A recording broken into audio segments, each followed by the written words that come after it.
The case of Amanda Plass. Amanda Plass was born on December 11, 1990. She grew up in Chopee, Massachusetts, with her sister Emily and brother Nicholas. Amanda's mother, Michelle Myers, described her daughter as a hippie and often joked that she was born in the wrong era. In 2011, Amanda worked as a waitress at a Friendly's in Chopee and was dating a 27-year-old carpenter named Seth Green.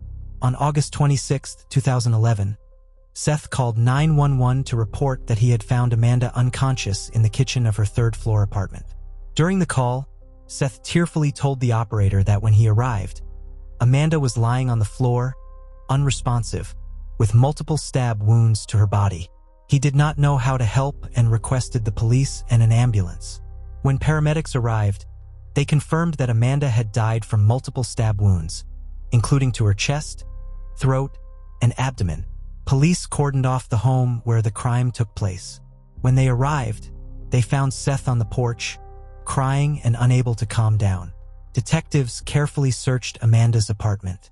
Whoever the perpetrator was, they had escaped but left behind some evidence. The first thing that caught the detectives' attention was the large amount of blood in the kitchen, indicating that the attack had been carried out with a knife. Police also found Nike shoe prints on the floor and handprints on the broken glass window. The motive for this brutal murder remains a mystery. Based on the condition and number of Amanda's injuries, detectives suspect that she may have known her attacker and that the motive was a personal vendetta. Therefore, the first suspect was Amanda's boyfriend, Seth Green. Police took Seth Green in for questioning. It was no surprise that he was the first suspect, given his close relationship with the victim, his blood-stained clothing, and his role in calling 911. The fact that he and Amanda had been dating for less than 2 weeks before her death, and that her family barely knew him, raised suspicions. Seth was 7 years older than Amanda and likely had different views on some issues. But did that lead to an argument that resulted in the brutal crime? This led investigators to suspect that Seth could be the killer, even though he claimed Amanda was dead before he arrived at her apartment. They determined that about 2 hours had passed between Amanda's death and Seth calling 911. That was enough time to cover up evidence and remove the weapon. So the first question detectives had to answer was whether Seth Green had anything to do with Amanda's death. When Seth showed up at the police station, he looked like he had just been through something terrible. He was mourning the death of his girlfriend. Investigators wanted to know if his feelings were genuine or if he was just trying to deflect suspicion from himself. During questioning, Seth said he had been working all day. He had planned to take Amanda to the restaurant where she worked, but couldn't because of his busy schedule. Seth said he didn't know Amanda well because they weren't in a long-term relationship, but he loved her and had no reason to hurt her. Seth worked as a carpenter at a construction site. Investigators began asking him about his tools, implying that he may have used one of them to commit the crime. Seth often used a tool belt at work, which contained a variety of carpentry tools, including a knife. However, he claimed that he always put the tool belt back after work, and that day was no exception. Seth finished the job, changed his clothes and tools, and then went to see Amanda. He understood why he was the most suspected, but he still insisted that he had nothing to do with his girlfriend's death. The police eventually confirmed Seth's alibi. He even passed a lie detector test. When he arrived at the scene, he was wearing construction shoes, which clearly did not match the Nike shoe prints at the scene. In addition, his shoe size was much larger, and the fingerprints on the glasses did not belong to him. With these facts, the police eliminated him as a suspect. Because Amanda tried to resist, she inflicted injuries on the perpetrator. The perpetrator likely suffered scratches on his body in the first weeks after the crime, as a piece of skin belonging to the perpetrator was found under Amanda's fingernails, an important piece of evidence that the police had hoped for. However, when they tested the DNA sample, they found no match in the database. The motive for the crime remains unclear, as many of the items in Amanda's room were still intact. With no signs of forced entry, the police have two theories as to how the criminals entered the house. Amanda may have known them and let them in, or she may have forgotten to lock the door. Investigators interviewed Amanda's co-workers and friends and discovered that the case may have involved a love triangle. Before dating Seth, Amanda had been in a relationship with someone else, and the breakup was not smooth because Amanda initiated it. After a while, she started dating Seth, and Amanda's ex-boyfriend did not seem to be happy with this. Jealousy sometimes leads people to act rashly with serious consequences. Investigators checked the information but found this theory to be unlikely. Amanda's ex-boyfriend provided his DNA and fingerprints, neither of which matched the traces found on her body or at the scene. Furthermore, he had a convincing alibi. Police investigated other leads but failed to find the solution to Amanda's death, leaving the investigation at a standstill. Amanda's family was determined to find justice, so they distributed flyers and held community events in the hope that someone would come forward with vital information. Amanda's mother, Michelle, said her daughter was not perfect, but she did not understand why Amanda died and why no one had reported any useful information to the police. Amanda's family faced another emotional challenge. They discovered that several police officers had taken photos of Amanda's body on their phones and shared them with others, including civilians. According to an internal report, Sergeant Keith Lame, a senior officer who was in charge of monitoring the scene at 73 School Street, where Amanda was stabbed to death on August 26, 2011, was one of the photographers. He sent the photos from his cell phone to another sergeant, who then forwarded them to a patrol officer. One officer shared the photo with civilians, including a coach at a youth soccer game. Records show that Keith used his cell phone to take the photo. Keith then forwarded the photo to Sergeant Jeffrey Godair. Sergeant Jeffrey emailed the photo to Patrolman Chad Levesque. Patrolman Chad shared the photo of Amanda lying on the kitchen floor with other soccer coaches. As he did so, Chad said, "This is something I have to deal with at work." The photo was shown to at least 3 coaches at a youth soccer game in Agawam the day after the murder, according to Captain William Jebb, the internal affairs officer who wrote the report. At that time, Patrolman Terry Deck, who was assigned to record all traffic in the apartment for state police, took a photo of Amanda's body and emailed it separately to 6 Chicopee police officers. The investigation found that all 6 officers deleted the emails. None of them were punished for wrongdoing and their names were not listed on criminal records. The others were punished for incompetence and failure to meet work standards. Terry and Keith, who took the photos, received letters of reprimand. Jeffrey and Chad were docked wages. Nearly 2 years after the murder, there was no sign that the investigation was any closer to finding the culprit. So investigators decided to review all the relevant evidence, hoping to find some missing information.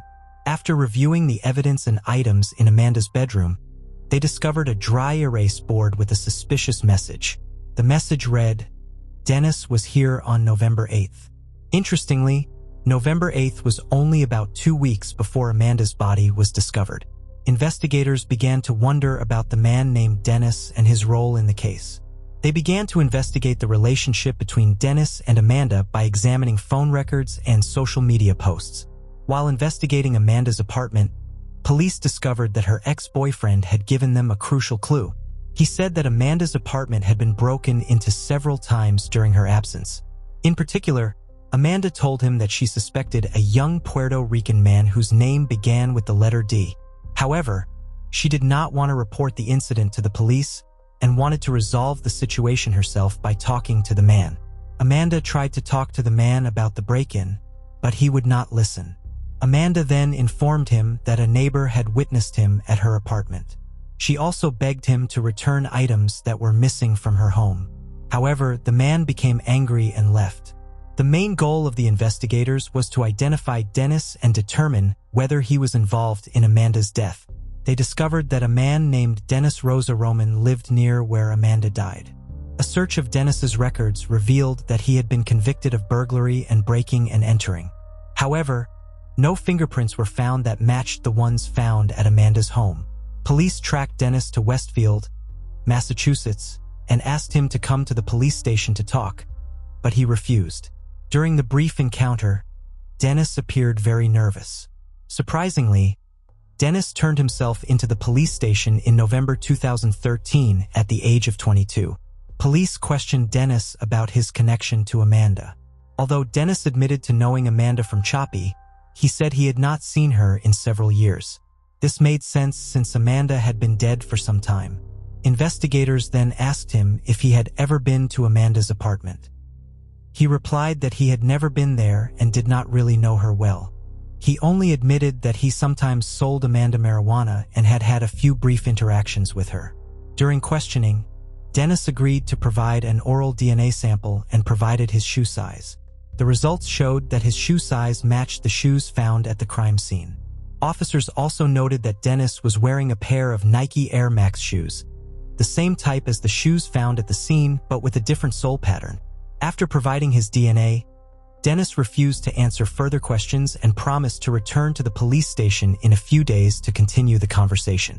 Because there was insufficient evidence to arrest him, officers were forced to release him. This raised concerns that he might be attempting to flee, causing the investigation to stall. Further investigation revealed that Amanda had been in telephone contact with Dennis on July 28, 2011. She made 4 calls and received 5 calls from him. At the same time, Dennis changed his initial statement to police, admitting that he had spoken to Amanda at times.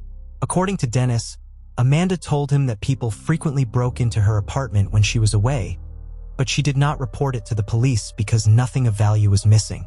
However, investigators had heard this story many times before and now suspected Dennis was behind the break-ins.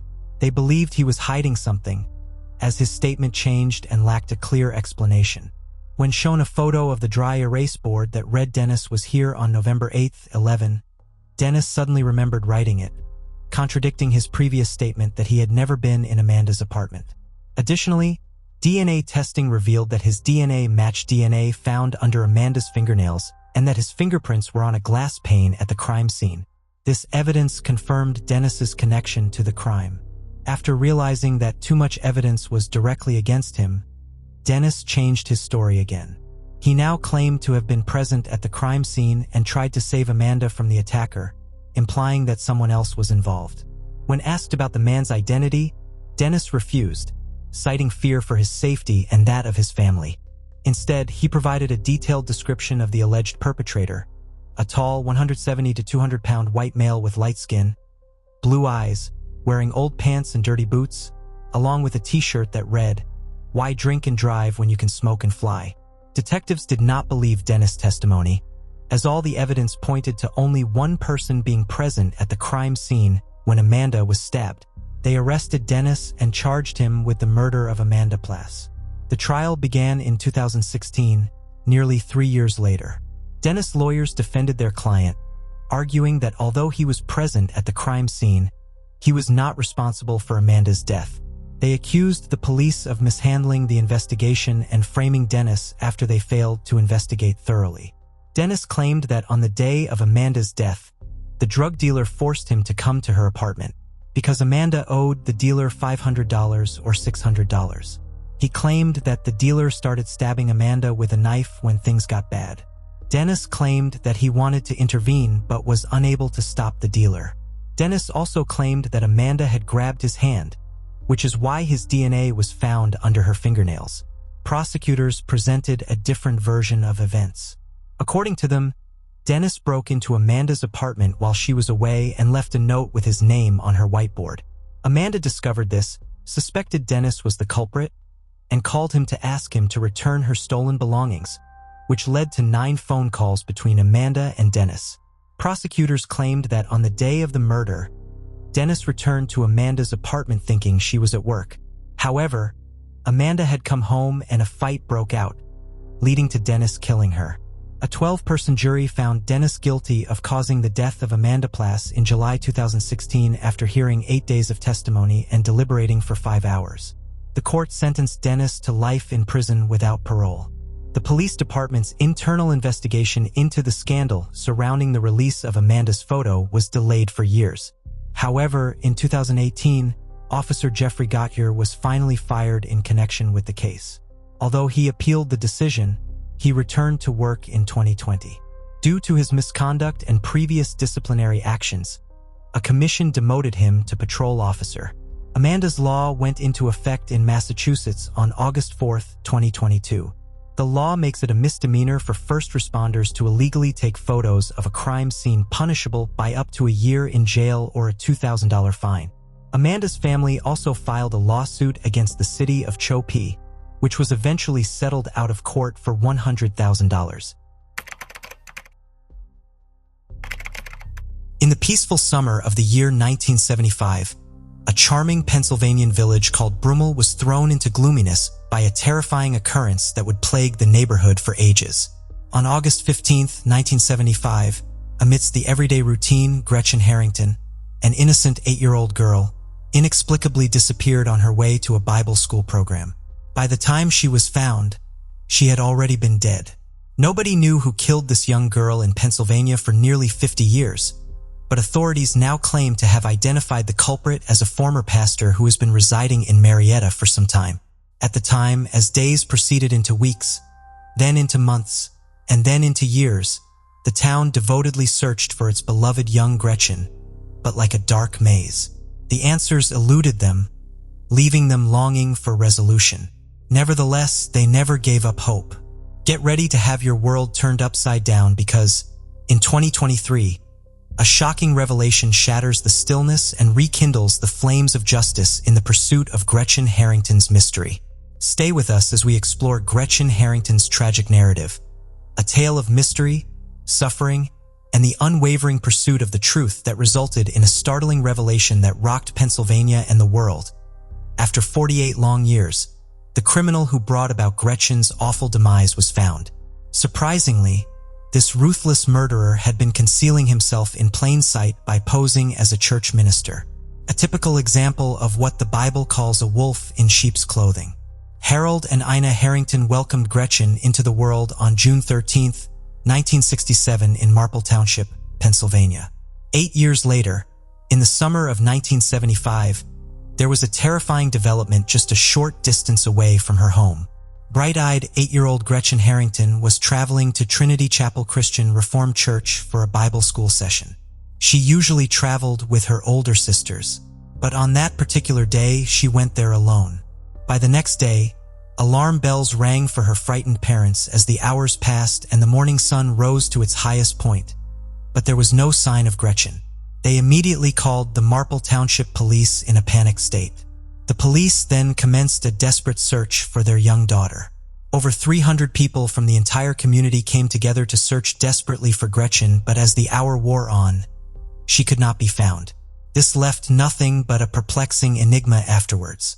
Gretchen would usually go up a steep hill to Trinity Chapel, enduring the trip past the store and townhouse complex. Around 9:25 a.m., a neighbor claimed to have seen her. She appeared determined and focused to get to her destination, but mysteriously, she soon disappeared. People in the Harringtons' neighborhood wouldn't stand still and watch. Everyone wanted to help. As a result, 400 volunteers came together to form an army to help with the hunt through the thick undergrowth that covered the ground in the woods. They searched every square inch in the vicinity of the grocery store and housing developments in the hopes of finding some clues before dusk. Gretchen eluded them despite the fact that they traversed more than 5 square miles of hazardous terrain. The small village held its breath in prayer for her safe return, while the mystery behind her sudden disappearance made many hearts weary. The search for young Gretchen came to a puzzling dead end as the investigation progressed. The tracking dogs, talented as they were, detected no struggle or signs of discomfort halfway up that intimidating hill on Lawrence Road, leaving the question of what really happened to Gretchen hanging in the air. At that same moment, it appeared as though 8-year-old Gretchen had disappeared into thin air, leaving the police with a troubling judgment. They were of the opinion that Gretchen must have been driven away in a car. During these trying times, the neighborhood supported Gretchen's parents wholeheartedly. The Reformed Presbyterian Covenant Church minister, Harold Harrington, and his wife, Ina Harrington, raised their 4 daughters with care and tenderness. Although their Sundays had a hint of strictness, TV and outdoor play were forbidden on the holy day. Their family was united and harbored no known enemies. The entire community was adamant about finding out the truth because they wanted beloved Gretchen to be brought back to her home safely without any harm. The charm and warmth Gretchen Harrington exuded toward those she loved were as warm as the summer sun. Was she wary of strangers? Yes, but she was a vibrant spark of vitality in her school, especially when she finds herself among her group of friends. Her companionship brought comfort to classmates and neighbors who attended neighboring schools as well. She was an outstanding sportsman. She dominated the kickball court and the baseball diamond with her powerful home runs. Gretchen never knew her perception of life was going to change. 8 days before she disappeared, a new baby sister was birthed in their home, and Gretchen, who had been jokingly teasing about leaving if she got another sister, couldn't help but succumb to love's charm when she laid eyes on her baby sister. The community's ardent quest for Gretchen was now fueled by recollections of her brilliant smile and free-spirited spirit as they banded together to find their beloved Gretchen. Everyone clung to the hope that she would be returned to her devoted family. Where her sisters awaited her arrival and craved for more baseball games to be won, Harold and Ina firmly believed that their daughter, Gretchen, would never willingly get into another person's car. As the probe spread widely through the area, detectives knocked on doors, distributed leaflets with Gretchen's photo on them, and set up a 24-hour tip line. Over 200 calls flooded the hotline in those early days, and the diligent investigators followed every possible lead. Despite their diligence, however, the trail proved elusive, and none of the information presented gave a clear route to Gretchen's whereabouts. The small community in Gretchen's absence yearned for the day when her laughter would once more reverberate through their streets. The search for Gretchen felt like a desperate voyage through a maze with no exits. As the days stretched into 2 protracted weeks, detectives were forced to face a terrible truth. Despite their initial optimism that she might have been kidnapped for ransom, foul play was suddenly the menacing shadow they couldn't overlook. In an effort to find a lead that would help solve the case, they dispersed their efforts far and wide, covering Pennsylvania, Delaware, and New Jersey with missing person flyers. Tips and possible lead flooded the hotline. A glimmer of hope was won by each, but none could be verified. The cloud of mystery appeared to be broken by one lead, on the day Gretchen vanished. A truck driver who was traveling along Lawrence Road came forward to describe a scenario that matched Gretchen's description. He was able to clearly recall a green pickup truck that was parked halfway up the hill, heading towards Trinity Chapel. He claimed to have seen a young girl who possibly looked like Gretchen, sitting inside the truck beside an unidentified man who happened to be the driver. The truck looked worn out, dated, and even without its tailgate, thus important details remained hidden. As the search continued, the community prayed that this tip might ultimately reveal Gretchen's whereabouts and provide consolation to her distraught family. As the coming weeks dragged on menacingly, some mystery reports began to surface from the shadows. According to a woman's statement, a man was seen on Lawrence Road, guiding a young child into a white compact automobile. Another witness, meanwhile, remembered seeing a white male, possibly a teenager, and a young child running in the direction of a white 4-door automobile. The puzzle pieces appeared to taunt the detectives, but since none of the cars or their drivers could be recognized, the real story remained a secret. If any of these incidents had anything to do with Gretchen's disappearance, it was still unknown. The once-clawed hotline had grown near really calm by the end of September, and the case had started to lose its passion. The detectives painstakingly sought for prospective persons of interest but were unable to come to any conclusive conclusions. The investigators worked hard to identify prospective persons of interest, but they had trouble conclusively linking any of them to Gretchen's disappearance. As promising leads dwindled and the terrifying truth became clear, the investigators' frustration increased. Since they didn't know what had happened, they were left to imagine whatever they wanted. In a last-ditch effort to solve the mystery, one detective turned to a psychic in an effort to find comfort in the paranormal. The psychic's disturbing declaration rumbled through the space like a chilling breeze when she mentioned that Gretchen was already dead. However, it was still unclear where her body was. The town held onto the dwindling glimmer of hope, praying that they would find Gretchen and bring her home. The town was distraught and yearned for answers. But as the weeks and months passed, the mystery grew more complex, leaving everyone to wonder what actually happened to Gretchen Harrington on the gloomy day of October 14th, 1975. Tragically, as fate had it, the search for Gretchen came to an end. A Philadelphia Naval Yard seaman was stopped in his tracks by an unbelievable discovery while jockeying through Delaware County's Ridley Creek State Park. Hooting in the park's shadows are human remains. Despite the body's advanced state of decomposition, investigators were possessed by a terrifying certainty. They had a gut feeling they had located Gretchen. The clothing that was discovered there provided a chilling confirmation, and the grim identification was completed by dental records. The town, overcome with grief, lamented the passing of their once lively young girl, whose spirit now seemed to reverberate through the trees of the very park where she was laid to rest. The mystery surrounding Gretchen's tragic death persisted, leaving everyone with unanswered questions and a hole in their hearts. As the neighborhood struggled to cope with their loss, they vowed to honor Gretchen's memory by cherishing the joy she had offered in her short life and the effect she had on every person she came into contact with. She may be gone too soon, but her memories would stay in their hearts forever. As the town was desperate for the hunt of Gretchen's killer, state troopers diligently searched the park grounds with metal detectors in the hopes of finding some scrap of information that would bring the case to a conclusion. Detectives organized numerous interviews by examining the lives of local sexual offenders, but the trail was frustratingly elusive. They had strong suspicions about a specific person, but they were unable to prove it, so they were able to keep the suspect's identity a secret.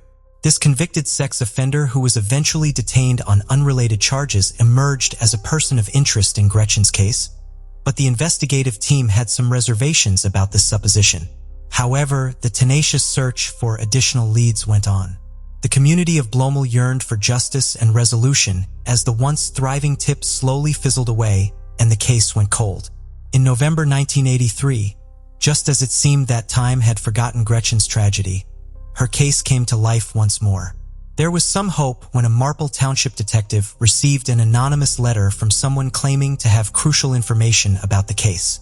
The lead detective made a sincere plea for the writer of the letter to come forward and provide more information, but the mystery informant remained silent, protecting their identity for years to come. As the years went by, those who loved Gretchen carried her memory with them forever. Her family was desperate for information and held out hope that, soon enough, the truth would come to light and that justice would be served for their sweet girl whose life was taken from her far too soon. Investigators made a significant discovery in early 2023 when they spoke with a criminal informant who had attended school with both Gretchen and Zoe Harrington, one of Gretchen's sisters. This police informant, who was a lady, recalled her being friends with the daughter of a man called David Zenstra.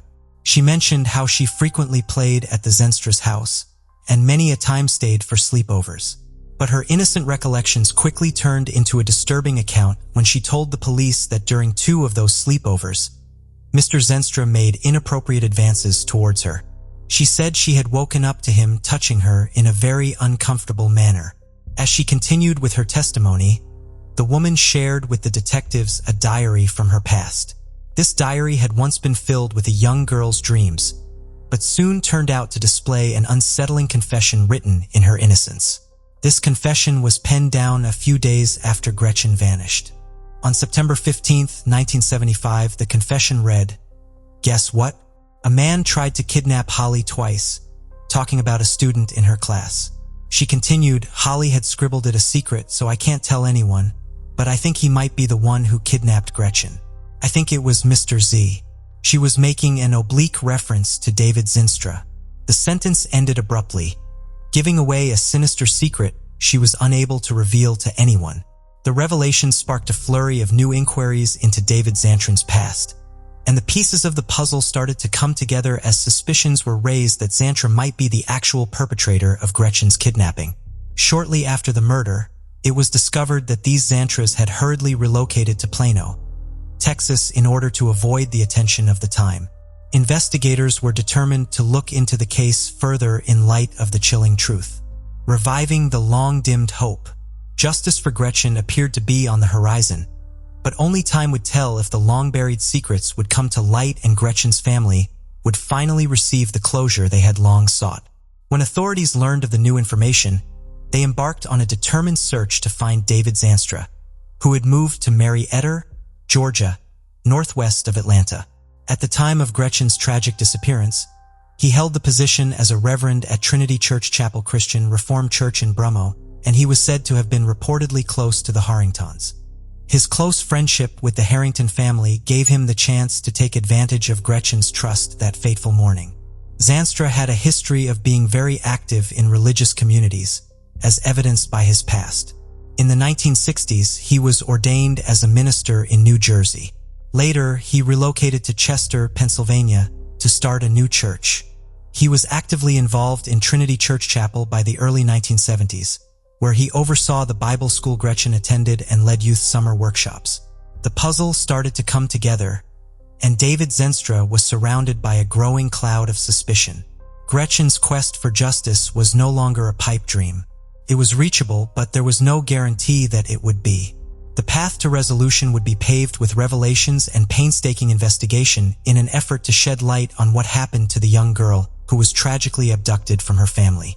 A startling revelation was made during the interview with David Zanstra on July 17, 2023, at Cobb County Police Headquarters in Marietta. He denied any involvement at first, but eventually broke down and admitted to the wicked deed. David Zanstra acknowledged seeing Gretchen heading towards the church that fateful morning. After convincing her that he was taking her to church, he picked her up in his green AMC Rambler station wagon. Gretchen never knew his motives were much darker.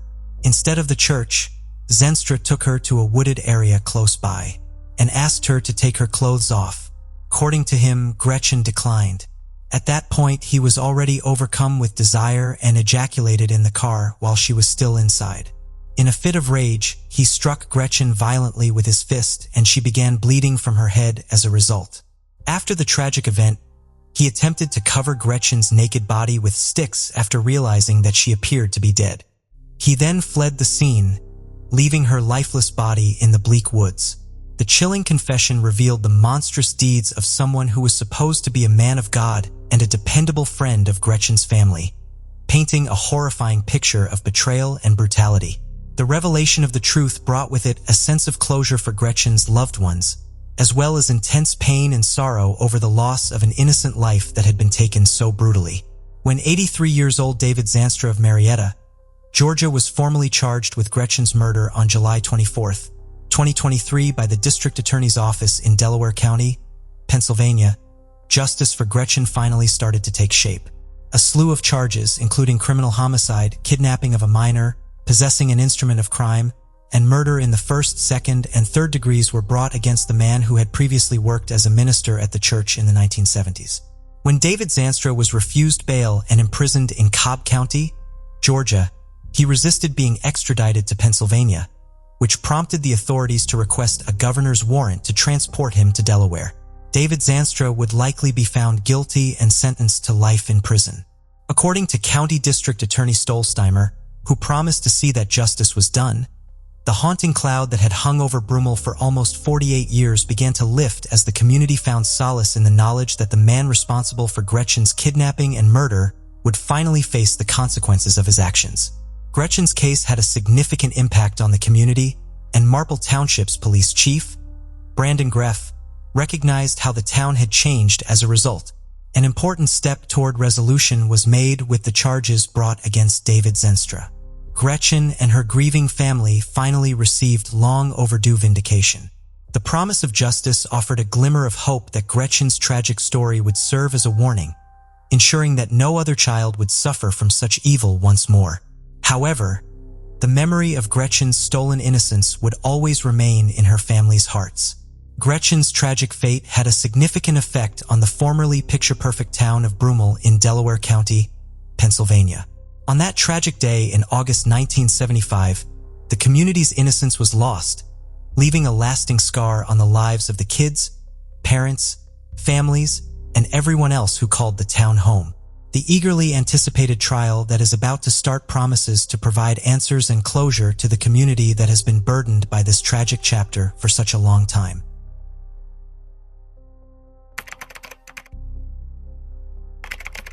The case of Gabriela Elcano.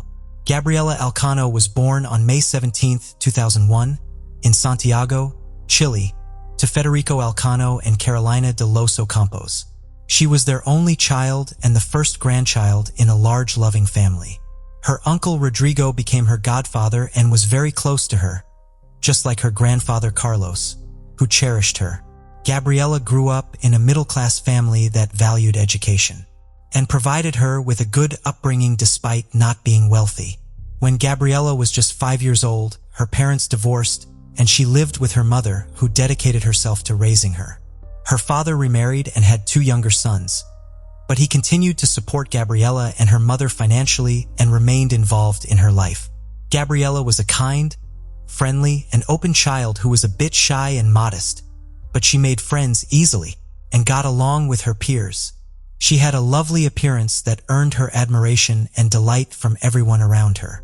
Gabriela excelled in school, loved music, dancing, and drawing, and her parents encouraged her talents. She enjoyed spending time with her younger brothers at her father's house, which was nearby. And overall, her childhood was a happy and carefree time surrounded by loving family members. At 15, Gabriela fell in love for the first time with Fabian, a fellow student at her school who was only a year older. They started out as a happy couple, walking hand in hand, eating ice cream and stealing kisses. Fabian came from a good family and his parents were well respected and wanted the best for him. However, Fabian himself was quiet and secretive, avoiding eye contact and preferring not to talk to others. This led many to assume he was shy, but it's likely he struggled with social anxiety. When Gabriela introduced Fabian to her father, he approved of her choice, seeing Fabian as calm, responsible, and rational. The father had a serious talk with Fabian, asking him to take care of Gabriela and promising not to harm her or let others harm her. Fabian promised to do so. At first, their relationship was loving and calm, with Fabian genuinely trying to be attentive and caring. However, this peace didn't last. After a few months, Fabian's true nature emerged, and he became controlling and cruel. He tried to dictate every aspect of Gabriela's life, became jealous, and decided who she could and couldn't hang out with. He monitored her phone, demanding immediate responses to his calls and messages, and would throw tantrums if she didn't comply. For the first 6 months of their relationship, Gabriela downplayed her boyfriend Fabian's frequent outbursts of anger and jealousy, thinking they were temporary and that he would eventually go back to being the kind and caring person she fell in love with. She tried to accommodate all his demands, hoping that his behavior would improve. However, Fabian only became more aggressive and volatile over time. He started to emotionally wear Gabriela down, and his abuse eventually escalated beyond verbal aggression. He would physically intimidate her, slapping her, pulling her hair, and grabbing her hands. Although these actions often left no visible marks, friends began to notice bruises on her wrists and shoulders, evidence of Fabian's rough handling. As Gabriela struggled to cope with the abuse, she became withdrawn and depressed. Her friends and family noticed the change in her, seeing the tears in her eyes and the sadness that had replaced her former smile. She started distancing herself from others, avoiding contact with people Fabian had forbidden her from speaking to. Gabriela repeatedly tried to have conversations with her boyfriend Fabian, but it was unsuccessful. She even broke up with him multiple times, only to be coerced back into the relationship by Fabian. This pattern of breakups, stalking, and threats continued for over a year. In 2017, Fabian got into trouble for physically attacking a classmate outside of school. He was accused of abuse and assault and faced possible jail time. However, the case was settled out of court and Fabian was expelled from school, forced to complete his education through homeschooling. After this event, Gabriela finally decided to end the toxic relationship for good. However, Fabian refused to accept it. He apologized, made empty promises to change, and begged her to take him back. When Gabriela rejected him, Fabian resorted to stalking, blackmail, and threats in an attempt to control her and maintain their relationship. Fabian stalked Gabriela at her school and home, even attempting to break into her bedroom through the window.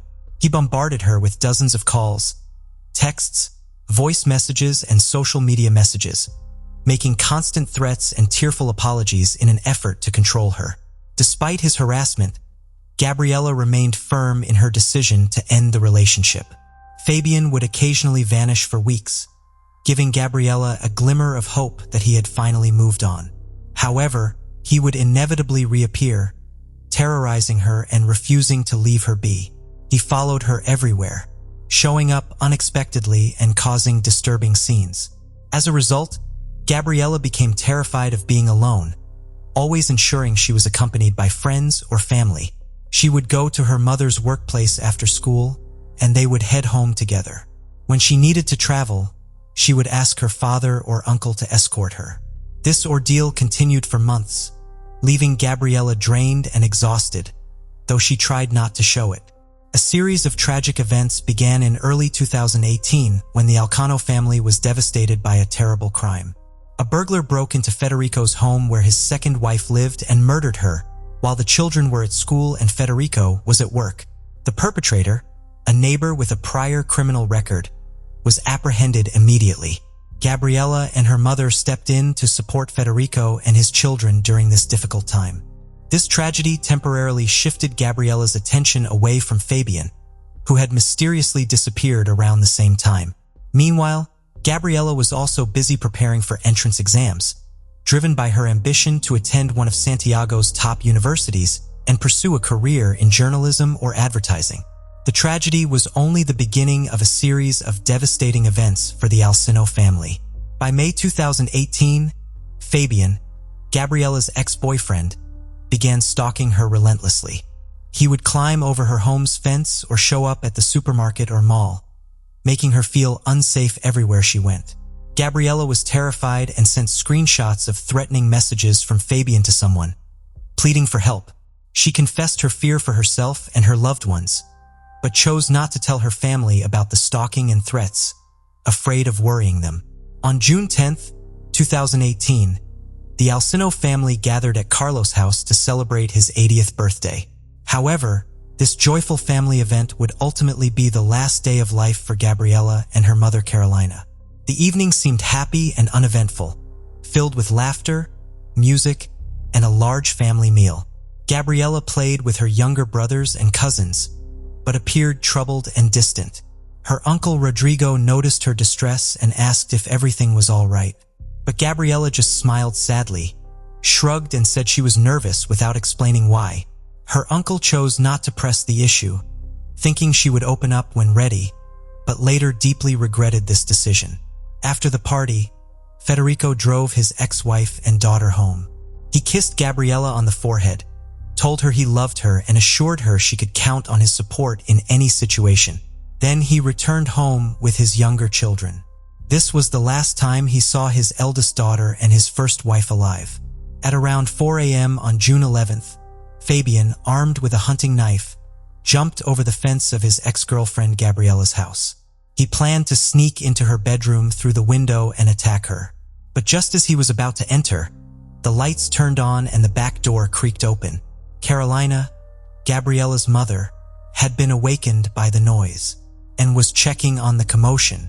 Fabian attacked her, pushing her back inside and stabbing her repeatedly. In total, he inflicted 36 stab wounds, mostly to her chest, neck, and head, leaving her with no chance of survival. Carolina managed to scream briefly, which woke up Gabriella, who rushed downstairs to investigate. As she descended, she saw Fabian, covered in blood and enraged. He grabbed her and dragged her down. Gabriella desperately tried to call emergency services on her phone, but Fabian stopped her. He then stabbed her in the chest, piercing her heart, which proved to be a fatal blow. Fabian moved Gabriella's body to the kitchen, where Carolina's lifeless body lay. He attempted to erase his traces by wiping fingerprints and cleaning bloody footprints. He then washed himself and the motor weapon in the bathroom. Finally, he quietly left the house around 5:30 a.m. without being noticed by the neighbors. After Carolina failed to show up for work for 2 days and didn't answer her phone, her colleagues became worried. She was a responsible person and wouldn't just disappear without a reason. Her boss contacted Federico, her partner, to ask if he knew what was going on. Federico was shocked and tried calling Carolina, but her phone went unanswered. He also tried calling his daughter, Gabriella's phone, but it was turned off. He then called his brother Rodrigo, who hadn't seen or spoken to the two since Carlos' birthday party. Federico rushed to Carolina's house, which looked empty, but the car was still in the garage. He walked around the house, knocking on doors and peeking through windows, but he didn't want to go inside, even though he had a spare key. Instead, he called the police and asked them to check the house. When the police arrived, they wondered why Federico hadn't used his spare key to enter the house. Federico admitted he was afraid of what he might find inside. At 11 a.m., he finally opened the door and went in with the officers. That's when they discovered the bodies of Carolina and Gabriela on the kitchen floor. They had been dead for over a day. Federico was overwhelmed with grief and desperately called for an ambulance, pleading with someone to save his loved ones. However, the officers had to calm him down, and his agitated behavior raised suspicions. As a result, he was taken outside to a police car for further questioning. When Federico tried to leave the car and found the door locked, he demanded to know why. It was then that he realized he was being treated as the prime suspect in a double murder investigation. Rodrigo soon arrived at the scene and was shocked to find that his brother was being held by the police. He was devastated by the news of his niece's death and couldn't understand why there was no ambulance or any medical assistance being provided. Both Federico and Rodrigo were taken in for questioning, and their alibis were thoroughly investigated. Fortunately, they were eventually cleared of any wrongdoing, as it was established that they were with their family at the time of the crime. Further investigation revealed that Gabriela had been stalked by her ex-boyfriend, with friends providing evidence of threatening messages and voice recordings. Federico remembered the obsessed suitor his daughter had tried to break up with, but he never thought the seemingly harmless boy she had introduced to him was capable of such a horrific crime. The police investigation into Fabian Caesar, the young man, revealed that he had gotten rid of the murder weapon and thrown away clothes with blood stains. Despite this, his shoes still had tiny blood drops on them, and the pattern on the soles matched prints found at the crime scene. Furthermore, four of Gabriela's classmates came forward to say they had heard Fabian threaten Gabriela, stating he would rather kill her than let her go. As the evidence and witness statements mounted, Fabian was forced to admit to the crime. However, he tried to present himself as a lovesick individual who had not meant to harm Gabriela, but rather just wanted to talk to her. He claimed that things got out of control, and he ended up dealing with her mother, who unfortunately became an unwanted witness. After completing the autopsies and necessary tests, the authorities returned the bodies of the victims to their families for burial. At the funeral, hundreds of people gathered to pay their respects to the deceased and offer condolences to their loved ones. Gabriela was buried in the white dress she had always wanted to wear, and Carolina's casket was closed due to the severe mutilation of her face. Fabian's family hired an experienced lawyer who built a strong defense, promising a reduced sentence during the preliminary hearings. The lawyer highlighted Fabian's young age and clean criminal record, arguing that the dispute with his classmate had been resolved out of court. However, the victim's family demanded that Fabian be charged with femicide. The prosecution rejected this charge, as according to Chilean law, femicide only applies when the perpetrator and victim are spouses or live together, which was not the case for the two teenagers. Fabian's lawyer claimed that he had acted impulsively and under distress, which could lead to a potential 15-year sentence for double homicide and assault. The Alum family, understandably, wanted the harshest punishment for him. Following the initial court hearings, the judge gave both the prosecution and defense 6 months to gather evidence. Fabian's lawyer requested that he be released pending trial, but the judge denied this request, keeping Fabian in custody. Gabriela's father was furious, having lost 3 women close to him to violent deaths. The lawyer tried to blame the victims, and the authorities seemed willing to accept this. In response, Gabriela's father and uncle, along with women's rights organizations, developed a proposal for Gabriela's law. This law would expand the definition of femicide to include cases where the victims were in romantic relationships with their killers, even if they weren't married or living together. The proposed bill faced opposition because it would mean that perpetrators already in prison for similar crimes could face new charges and lose their eligibility for early release. However, feminist organizations across the country supported the Alim family. staging marches and demonstrations in favor of Gabriella's law. In August 2019, Chile's government introduced amendments to its femicide law over a year after the devastating murders. These amendments, known as Gabriella's Law, included 15 key changes that were later approved by Congress. Under this new law, femicide is defined as any violent act, injury, or murder committed against a woman due to gender-based hatred, regardless of her relationship with the perpetrator. The law also considers additional circumstances, such as the victim being a minor or having health issues, to be aggravating factors. In April 2022, Fabian Ceres went on trial for attacking his ex-girlfriend and her mother 4 years prior. Thanks to Gabriella's law, the defense had no grounds to challenge the charges. Fabian was subsequently convicted of femicide under aggravating circumstances, as one of the victims was a minor, and also of double homicide and assault. On April 20th, Fabian received a life sentence with no possibility of parole. The case of Hannah Clark. Hannah Clark was born on September 8, 1988. By 2020, she was a devoted mother of 3 young children, 2 sweet girls, Aaliyah and Liana, and a rambunctious boy named Trey. Hannah's loved ones remember her as a kind and gentle soul with a bright smile that could light up anyone's heart. She was a selfless and caring mother who gave her all to her children. Hannah's family life was marked by her relationship with her ex-husband, Rowan Baxter, a rugby player for the New Zealand Warriors team. Despite their significant age difference, they formed a strong bond, which deepened over time. Sue Clark, Hannah's mother, struggled to accept Rowan, but Hannah refused to listen to her concerns. People close to Rowan shared negative opinions about him. Sue, Hannah's mother, had a nagging feeling that something was off about Rowan. She perceived him as arrogant and self-centered, which made her uneasy.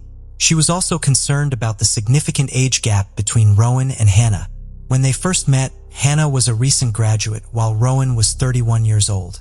Additionally, Rowan's past relationships were a worry for Sue, particularly since he was still in the process of divorcing his previous wife and was living with her at the time. When Hannah introduced Rowan to her parents, they questioned him about his ex-wife. Rowan explained that he was staying with her due to their son.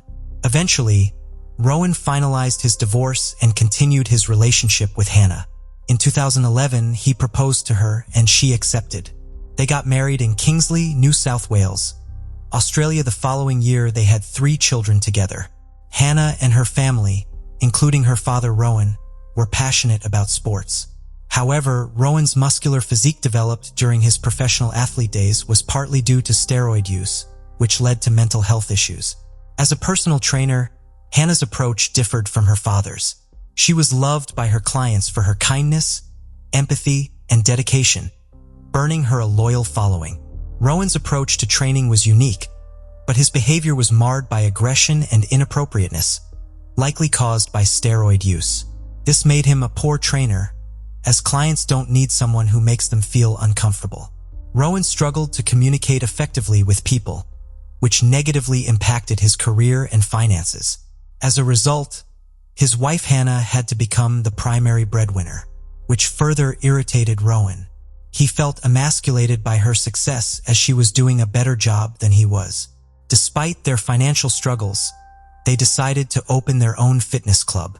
However, this decision was largely driven by Rowan's desire to control Hannah's every move and monitor her whereabouts. Rowan's behavior in the store mirrored his past actions at the gyms where he worked. He often felt the need to assert superiority over women. During a private training session with Sue's mother, he showed his cruel side, acting inappropriately instead of showing respect. He dropped Sue, causing her to hit her head and bleed, and laughed at her clumsiness, showing no sympathy. Despite this alarming behavior, Hannah's parents tried to accept him for their daughter's sake. Rowan's control over Hannah was all-encompassing, and he isolated her from her family and friends. He dictated who she could see and when, and even forbade the children from visiting their grandmother and Hannah from communicating with her brother, whom he disliked. As a result, Hannah felt trapped and enslaved, confined to the walls of her own home. Rowan's behavior towards Hannah was also emotionally and physically abusive. He would demand intimacy from her, and if she refused, he would become enraged, taking out his anger on her and the children. After forcing himself on her, he would then apologize insincerely, attributing his behavior to a burst of passion. Hannah's life was slowly under the constant control and cruelty of her husband, Rowan. Their marriage, once filled with love and passion, had degenerated into a nightmare of fear and submission. Rowan's tyrannical behavior had created a toxic environment where Hannah lived in constant terror of his wrath. Rowan's cruelty was not limited to Hannah. He also targeted their children. While some playful exchanges between parents and children are normal, Rowan frequently crossed the line, intentionally hurting and belittling them. When the children cried, he would mock them, showing no empathy or respect for their feelings. For example, a conflict between Rowan and his daughter Aaliyah turned disastrous when Rowan used excessive force, causing Aaliyah to hit her head. The injury was severe enough to require hospitalization and stitches. Instead of taking responsibility and apologizing, Rowan blamed Aaliyah for the incident. This was not an isolated incident, as Rowan had a history of tormenting his children. As an athlete, he would take ice baths after training, but he would also force his children, including his young son Trey, to sit in icy water, disregarding their tears and pleas for mercy. In the same year, Hannah's life took a drastic turn for the worse. Rowan, who had recently become interested in jiu-jitsu, returned home from a training session one day, still pumped up with adrenaline. Without warning, he physically attacked Hannah, grabbing her throat with a tight grip and uttering terrifying words. Consumed by fear, Hannah didn't immediately recognize that she was experiencing domestic violence. However, this incident was far more frightening than anything she had previously endured. As a result, Hannah made up her mind to leave Rowan at the earliest chance. After reaching out to the police, she provided a detailed account of the horrific experience to the officer. The police officer informed Hannah that forcing an intimate relationship without consent is a form of domestic violence. This conversation was a turning point for Hannah, helping her understand the situation and prompting her to take immediate action. She quickly gathered her children and left for her parents' house, trying to escape the abusive situation. Although their divorce was not yet finalized in November 2019, Hannah made the decision to allow Rowan to spend time with their children. However, she was aware that she had no legal authority to control this arrangement without a court's intervention. Even so, Hannah was still uneasy about leaving the children in Rowan's care. To fix his problem, Rowan was struggling to cope with his emotions and sought help from his church's pastor, Christopher. Christopher was a kind and supportive person who was always willing to listen. However, as Rowan began to open up to him, Christopher noticed some disturbing traits. Rowan had a desire for dominance and control, which he occasionally revealed when his confidence faltered. During one of these moments, Rowan confessed to Christopher that he was aware his actions were wrong and wanted to change, but didn't know how. Rowan's admission was a crucial step towards reform, and Christopher's guidance could have been instrumental in helping him. However, before progress could be made, a shocking event occurred. Hannah and her children were walking down the street when Rowan suddenly appeared out of nowhere, grabbed their daughter Lion, and disappeared. Hannah's life was turned upside down by unbearable anxiety and fear for her daughter Lion's safety. For 2 agonizing days, she had no idea where Lion was, and her distress grew by the minute. Hannah turned to the police, who launched a search and eventually found Lion safe and sound with her father. Although Lion was unharmed, the traumatic experience left a lasting impact on Hannah. The police, recognizing the danger that Hannah and her children faced, urged her to file a police report against her ex and obtain a protection order. However, despite the problems her ex, Rowan, had caused, he still had joint custody of the children, which he used to continue manipulating and abusing Hannah.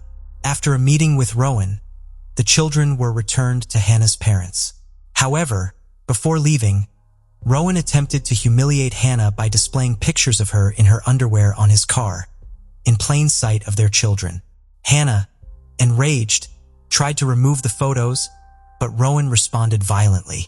He grabbed her shoulder, twisted her arm, and punched her in the face, splitting her lip. The attack was only stopped when Hannah's mother, Sue, intervened. As Rowan drove away, he yelled insults. Hannah, traumatized, immediately reported the incident to the police, as it was a clear violation of the protection order. Unfortunately, the authorities were unable to respond in time, which ultimately led to a tragic outcome. It was a typical morning on February 19, 2020. Hannah grabbed her car keys and left her parents' house to drop off her 3 kids at kindergarten. Hannah and her children got into the car, but before they could leave, Rowan jumped in, causing Hannah to become frightened for their safety. She tried to calm Rowan down, but he was furious and began yelling threats and ordering Hannah to start the car and drive away. Hannah carefully drove off, trying not to escalate the situation. As she turned onto Raven Street, the car stopped. In a desperate and vengeful act, Rowan grabbed a canister of gasoline from under the car seat and drenched Hannah and her children with it. Michael ZCK, who happened to be nearby, witnessed the horrific scene. He said that earlier that morning, he had heard a car pull up outside his house. Hannah, frantic and pleading for help, screamed that Rowan was trying to kill her and pouring gasoline all over them. As Hannah begged for mercy, Rowan refused to let her go, his face twisted in a rage. Michael rushed to the car and was met with a Rowan's emotionless face, holding a lighter in his hand. In the next moment, the car erupted in flames. The explosion was followed by blood-curdling screams, a deafening ringing, and then an eerie silence. Luckily, Hannah had narrowly escaped the inferno, but was left with severe burns and bleeding. Frantically, she pleaded for assistance, not for her own suffering, but for her children who remained trapped in the blazing car. A car happened to drive by, and a doctor who was not on duty stopped to offer assistance. Seeing Hannah's distress, the doctor rushed to her side. Meanwhile, Michael intervened quickly, grabbing a hose from his house to try and extinguish the flames. However, the fire was too intense, and it engulfed the entire car, leaving no hope of rescuing the children. The doctor and Michael yelled at Hannah to take cover and get away from the fire, but she was too consumed by grief to hear them. With growing desperation, Michael rushed to the car to rescue the children, but the intense flames and scorching heat thwarted his efforts. Hannah lay on the road, her body badly burned, repeatedly begging for someone to save her children. At that moment, no one grasped the full extent of the tragedy. Hannah's body was severely burned, with over 97% of her skin damaged, except for her feet. Despite her excruciating pain, Hannah's thoughts were consumed by her children, who were now left vulnerable and unprotected. Hannah's badly burned body left police doubting her survival chances. Yet she refused to give up. With fierce determination, she provided a crucial testimony. Police officer Angus Cook carefully recorded every word Hannah spoke as she struggled to recount the events leading up to her tragic situation. With great difficulty, Hannah managed to name her ex-husband, Rowan Baxter, as the person responsible for her ordeal and provided a detailed account of what had happened. As Hannah's voice grew weaker and her body frail, Officer Angus remained by her side, offering words of encouragement and praise for her bravery. He reassured her that she had already done enough and that everything would be okay. Hannah was on the brink of death, yet she didn't fully grasp the horror unfolding around her. When questioned about whether Rowan had threatened her earlier, she replied that he hadn't. As doctors approached to alleviate her suffering, she lost the ability to speak. Meanwhile, Rowan Baxter's behavior was erratic. Despite suffering severe burns covering 80% of his body, he managed to exit the car unassisted. Rowan sat on the road, staring at the burning vehicle. After a brief moment, he inexplicably climbed back into the car, which was engulfed in flames. A witness, putting their own life at risk, attempted to extinguish the fire at the back of the car. It was then that Rowan retrieved a knife from the vehicle and began to chase people away, preventing them from putting out the flames. The children, trapped in the burning car, had little chance of survival. Nevertheless, bystanders refused to give up their efforts to save them. Rowan refused to let anyone approach the car, claimed them to a horrific death. In a final, selfish act, he stabbed himself with the knife. Despite her own life-threatening injuries, her primary concern was for the health of her children and her desire to reveal the truth. Tragically, Hannah passed away in the hospital on the same day at the young age of 31. Hannah was a victim of severe domestic violence, which also affected her children. She fought tirelessly to protect her family from their abuser, but sadly, her efforts were ultimately unsuccessful. Throughout her daily struggles, Hannah showed immense courage, standing up for her loved ones despite the numerous challenges she faced. For days later, a massive gathering took place to pay tribute to Hannah and her children. A lasting memorial, Hannah's house, was also created in Camp Hill, where a tree planting ceremony was held in her honor, accompanied by a plaque that tells the story of her life.